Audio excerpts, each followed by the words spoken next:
পরিশ্রম করতে শিখো। আগেই কোনো কিছু পেতে শিখো না। মানে আমি কি পাবো ভবিষ্যতে, এটা আগেই ভাবার দরকার নেই। তোমার কাজ হচ্ছে পরিশ্রম করা, কারণ আল্লাহ কখনোই কারো কর্মের প্রতিফল নষ্ট করেন না। এটা তোমাকে বিশ্বাস করতে হবে। এই কথাটার উপর একটু আমল করার চেষ্টা করো। তুমি যদি পরিশ্রমী হও, তুমি যদি সঠিকভাবে কোথাও মনোনিবেশ করো, তাহলে সত্যিকার অর্থেই তুমি কিছু না কিছু ভালো পাবেই ইনশাল্লাহ। সুতরাং পরিশ্রম করে যাও। ইয়া আল্লাহ, আমি জানি না অতীতে কতটা পাপ করেছি, কত ভুল করেছি জেনে না জেনে, কত মানুষকে কষ্ট দিয়েছি, কত ওয়াক্ত নামাজ কাজা করেছি, কার কার নামে গীবত করেছি, কার কার সমালোচনা করেছি, কত কি দেখে হিংসা করেছি। আস্তাগফিরুল্লাহ। ইয়া আল্লাহ, আপনি আমাকে এমনভাবে তৈরি করুন যাতে এসব থেকে আস্তে আস্তে মুক্তি পেতে পারি। আমাকে আলোর পথ দেখান। আমার মনে আল্লাহ ও তার রাসূলের প্রতি ভালোবাসা এনে দিন। ইসলামকে জানার ইচ্ছা বাড়িয়ে দিন।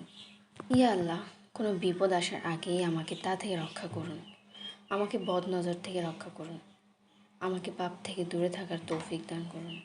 আমার ঈমান বৃদ্ধি করে দিন। আমার মনকে নরম বানিয়ে দিন। আমাকে বেশি বেশি তওবা করার তৌফিক দিন। আমাকে হেদায়েত দান করুন।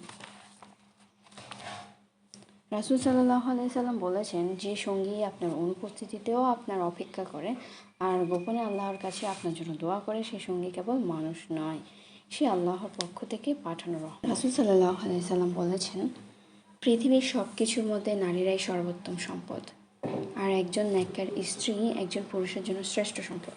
আল্লাহ ছাড়া যেটা কাউকে বলা যায় না, ওটাই আসলে দুঃখ। যে কষ্ট শব্দ খুঁজে পায় না, যে ব্যথা বোঝানোর মতো মানুষও পাওয়া যায় না, সেটাই সবচেয়ে ভারী। মানুষকে অনেক কিছু বলা যায়, কিন্তু সব না।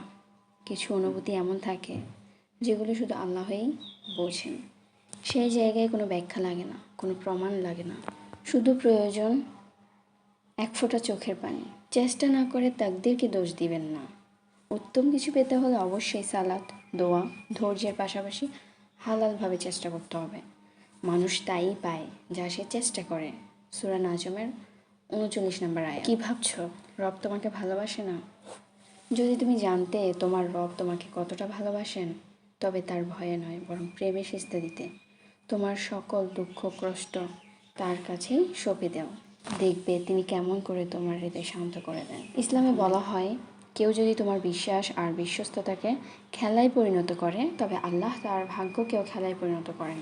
একটা জিনিস খেয়াল করলাম, দুঃখের সময় আল্লাহর সাথে সুন্দর সময় কাটে। এমন দুঃখ বারবার আসুক যে দুঃখ আমায় রবের পথে অটল রাখে। নামাজে দাঁড়িয়ে যখন চোখের কোণে অশ্রু ঝরে পড়ে, মনে হয় আমার রব আমার হৃদয়ের কথা শুনছেন গভীর মনোযোগে। সিজদায় মাথা ঠেকানোর পর যখন গভীর কান্নায় ভেঙে পড়ি, আর উঠতে ইচ্ছে করে না। হযরত মুহাম্মদ সাল্লাল্লাহু আলাইহি ওয়াসাল্লাম বলেছেন, দোয়ার শক্তি এত বেশি যে তা বান্দার তাকদীর পর্যন্ত পরিবর্তন করে দিতে পারে।